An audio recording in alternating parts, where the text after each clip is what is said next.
নূহ আলাইহিস সালাতু ওয়াস সালাম 950 বছর দাওয়াত দিয়েছিলেন আল্লাহর জমিনে। আল্লাহর জমিনে দাওয়াত দেওয়ার পর কোন বর্ণনা আসছে 70 জন 40 জন পর্যন্ত ইসলাম গ্রহণ করেছে। এত লক্ষ লক্ষ মানুষ থেকে মাত্র 40 জন 70 জন ইসলাম গ্রহণ করেছে 950 বছর দাওয়াত দেওয়ার পর।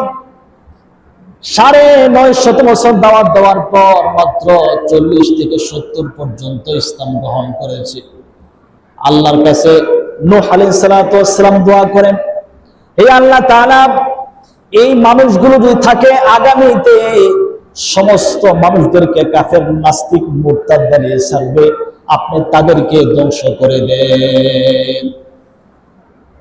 নূহ আলাইহিস সালাতু ওয়াস সালাম দোয়া করেছেন তার উম্মতদের ব্যাপারে যারা ইসলাম গ্রহণ করে নাই, হে আল্লাহ, এই মানুষগুলো যদি থাকে তাহলে আগামী যত মানুষ ইসলাম গ্রহণ করবে তাদেরকে ধ্বংস করে দিবে, আপনি তাদেরকে ধ্বংস করে দেন এই পৃথিবীর জমিন থেকে।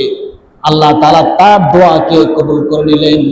আল্লাহ তাআলা নির্দেশ দিলেন, তুমি কিস্তি বানাও, নৌকা বানাও, বড় নৌকা বানায়া তোমরা যারা ইসলাম গ্রহণ করেছো তোমরা এই নৌকার ভিতরে চলে যাও, আর আমি এই দিক দিয়ে সারা পৃথিবী ধ্বংস করে দিব। নূহ আলাইহিস সালাতু ওয়াস সালাম প্রত্যেক জোড়া মুরগি, হাঁস, গাছপালা যত পৃথিবীতে প্রাণী আছে সব কিছুর এক এক জোড়া করে তার কিস্তির মধ্যে তুললেন।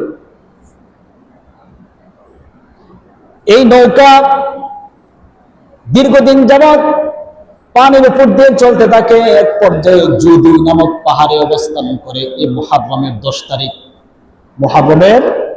10 তারিখ তার নৌকা জুদি পাহাড়ে গিয়ে থামে।